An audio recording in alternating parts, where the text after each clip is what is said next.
May oras para sa lahat at hindi ito ang panahon ng paninira at pamumulitika, lalo na malayo pa ang susunod na halalan para sa pagkapangulo. Mga minamahal kong kababayan, ako ay lubos na nagpapasalamat sa inyong walang patid na suporta sa opisina ng Vice Presidente at sa gagawaran ng edukasyon.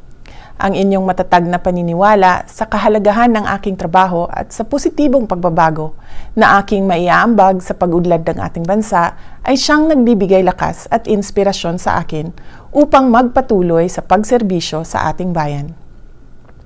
Maraming salamat sa mga gumawa ng Green Ribbons bilang pagpapahayag ng suporta sa akin.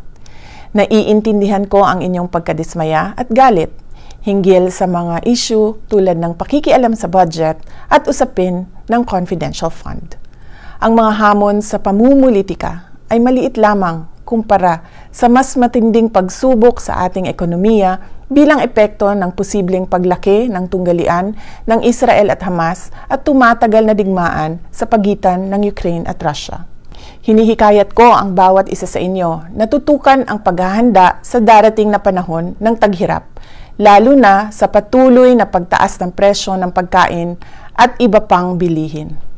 May oras para sa lahat at hindi ito ang panahon ng paninira at pamumulitika, lalo na malayo pa ang susunod na halalan para sa pagkapangulo. Higit na mahalaga ang ating pagkakaisa, pagtutulungan at pagiging handa para tiyakin ang ating mga pamilya ay ligtas at matatag sa darating na mga buwan. Huwag kayong sumama sa anumang uri ng pang-aapi. Sa halip, sa mga oras ng kagipitan, magmasid at magkilala kung sino ang tunay na mga kaibigan na nasa inyong tabi. Lahat ng bagay sa mundo ay may kanya-kanyang panahon. May panahon ng kapanganakan at kamatayan.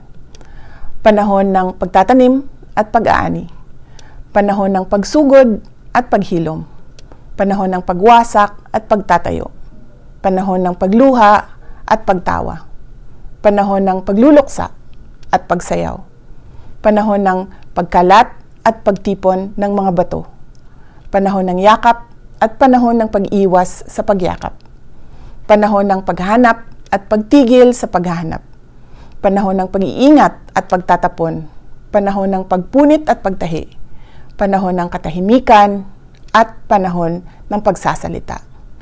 Panahon ng pagmamahal at pagkapuot, panahon ng digmaan, at panahon ng kapayapaan.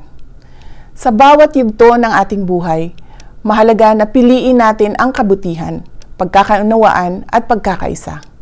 Sa bawat panahon, maging matatag tayo sa pagharap sa hamon at maging handa sa pagtanggap ng pagbabago.